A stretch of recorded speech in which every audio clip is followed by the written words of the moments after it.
Hi guys, welcome to a playthrough of the Streets of Hope level from Hitman Absolution. My name's Travis, I'm on the community team at IO Interactive in Copenhagen, and I'm with the game director, Tor Bluestyle, who's here with me. Hey, and hope you will enjoy this speedy playthrough of this very large level from Hitman Absolution. Yeah, we're going to play through it in 17 minutes. It's a bit of an expert playthrough. You have to know your way around the Streets of Hope to be able to pull it off to this level of accuracy and efficiency. But to give you a bit of intel on where we are and what we're doing, we're obviously Agent 47. He's gone rogue from the ICA. He's on the trail of a girl called Victoria. The lead that he's got to get to this point is he's following a guy called Lenny the Limp Dexter. He's the son of Blake Dexter, the benefactor of this town, so he's a pretty important character in the game. Lenny knows about the whereabouts of Victoria, and he's also told his gang, he's with the Cougar gang, his little posse that he rolls with, you could say. So we need to take those 5 guys out, we need to get to Lenny, we need to kidnap him, all within this one level, so there's a lot happening here.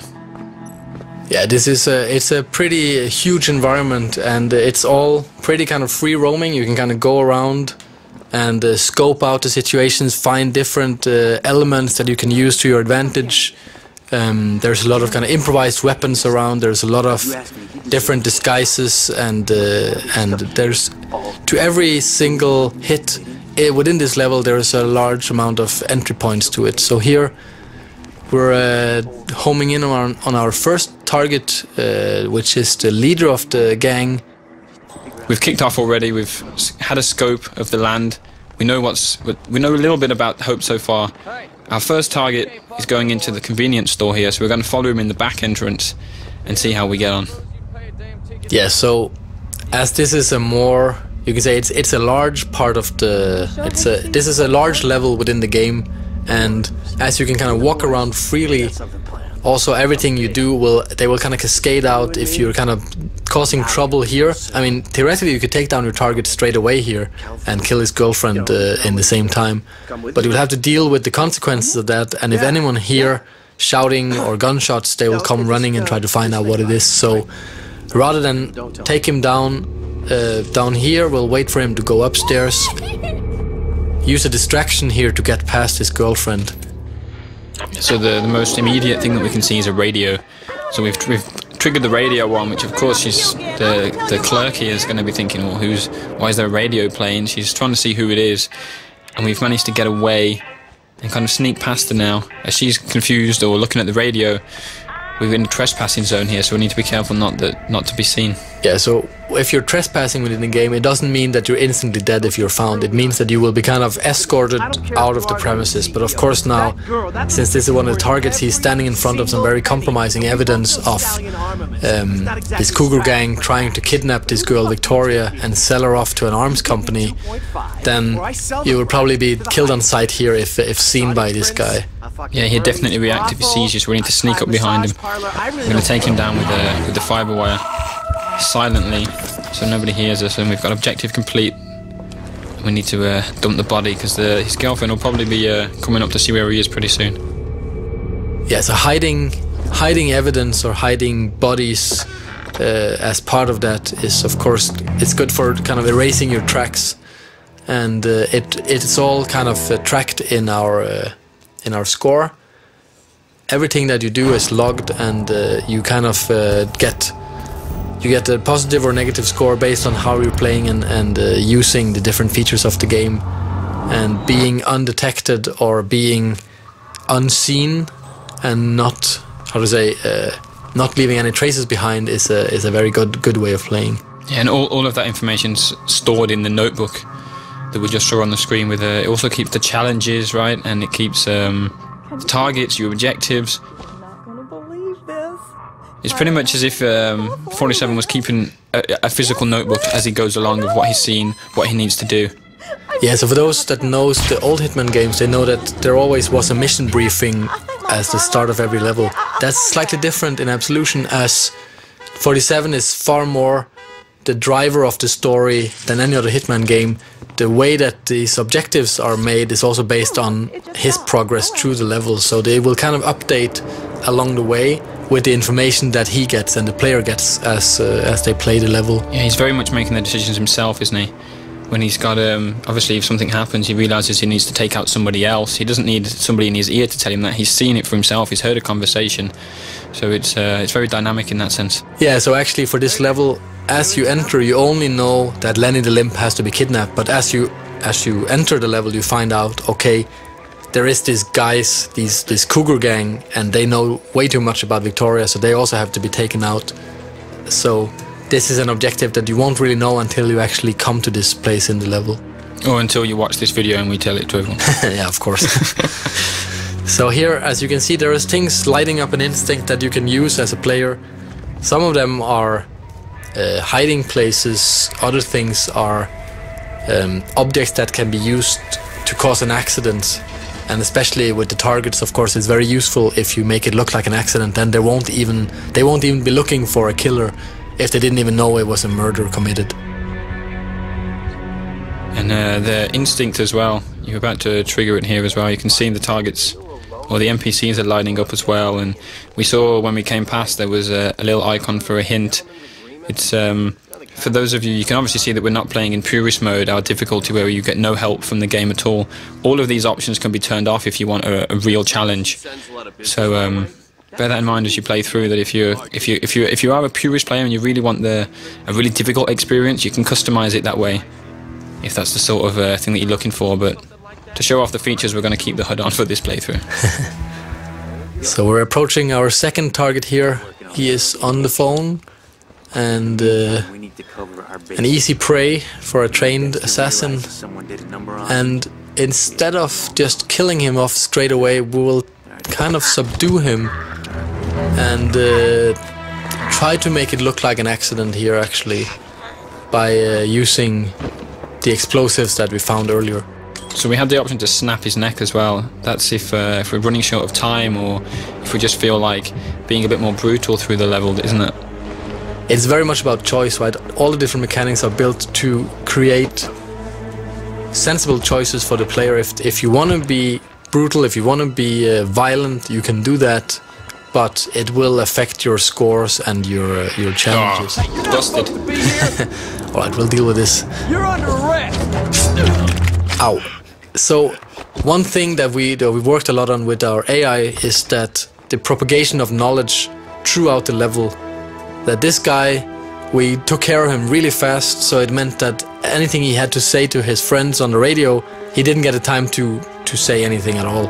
And that meant that nothing actually got conveyed, and we're free to continue throughout the level as if nothing happened. Yeah, it was perfect timing from 47, really, in a way, because the police officer's not going to start shooting at us straight away just for being in the area. He needs to... You can hear him shouting, he's saying, what are you doing? And then before he's got a chance to kind of realise that we're not going to move and that we're a bit of a shady character, we've killed him. So it's, yeah, we move on from there. So here we're using the remote detonated explosives that we found. And as you remember, the target we dropped down, the one that is just knocked out, he's over there by the tires, and now he is dead, as you can see in the target tracker. That was quite a big explosion. The other cars there have caught fire, so this could get interesting. Yeah, this is not very subtle, but it does cause a bit of a stir in the town, and it will draw the attention of especially all the guards or cops. As you can see here, they come running, which leaves the next target a little bit easier to get to, because he is quite heavily guarded. He's kind of like the king of the scrapyard, as you'll see here very soon. So this end of the street now is a lot more empty than it was when we first arrived and took a look around. So there's definitely more freedom here for us. You can see the target there. He's roaming the scrapyard as he does, king of the scrapyard, as it were. And you can see the explosion was absolutely huge. The black smoke is pillowing upwards past the big poster of Dexter there, the benefactor of hope, as we mentioned earlier. But we now need to head into the scrapyard. You can still see the target just on the screen there. We've got a sign, warning, keep out dogs, so we should be careful. Yeah, dogs are also a feature of the game. They will alert nearby NPCs, as we see here. We're trying to sneak up on one, and obviously we're not allowed to be here. Even if we had a disguise on, this dog would bark on us. And so we've grabbed the dog bone. We think that he might have been barking for that, or he's noted us. He might be just want to get a chew on the bone, but the barking has actually alerted an NPC. This mechanic here has come across, so we need to be careful. Yeah, so this poor guy doesn't know what'll hit him. I should always check what's behind you. The dog's stunned. Yeah, so as we're trespassing here in the scrapyard, this mechanic comes in pretty handy, as we can take his disguise and move around a lot more freely in this area. We don't have to kind of sneak around, because now, as long as we don't get close to the other NPCs, we're actually allowed to be here. Yeah, and we're going to shove him in the closet, keep him out of sight. There's no evidence that he was ever here. We've got our disguise. And we saw the target walking deeper into the scrapyard, so that's where we're going to head now. Yeah, so now dressed as a mechanic, if you have to get close to other NPCs, it's very useful to blend into the environment and kind of just pretend that you belong here. So as we'll see here, this NPC, he is kind of wondering who you are, but he's not suspicious yet. But if you kind of would have stayed closer to him for a longer amount of time, then he would eventually have found out, or if there's 2 or 3 of them close. Yeah, the mechanics will recognize if there's it's a small town, so they know each other pretty well. So a bold guy walking around does look suspicious, why 47 needs to blend in. But of course the police officer, he's not so familiar with the mechanics, so he's not going to bust you. But we're thinking about taking him out with the crowbar here, but thought better of it. Yeah, I think if you pick up that crowbar, he will kind of get a little bit suspicious about you, so it's better to let it be. So here the target's been dealing with some dirty cops, and he's heading off into this tiny garage over here.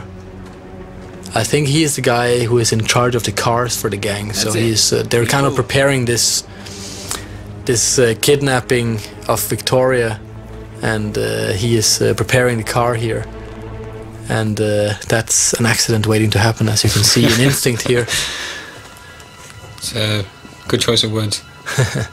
Yeah, accident kills are a very big feature in Absolution, and there's a large number of ways of taking down every single target in the game. And this is where the team has really went to town on coming up with inventive ways of killing targets that are kind of localized to each area. So naturally here in a garage, what better to use than a car lift? Who's screwing about? Okay, all right. Who's making the racket? So it's the 3rd target down. The target tracker resembles that. We've got three targets down, a really high score. The police are on the way in to see what's happened. You can hear the mechanics. We're a bit worried about this guy who's just been crushed, but we're clear. We're away. It's got warning attack dogs again, so we have to be careful about that. We're now in the cougar's nest. This is like the main hangout area for the cougars. They're there hosting a bit of a party for Lenny.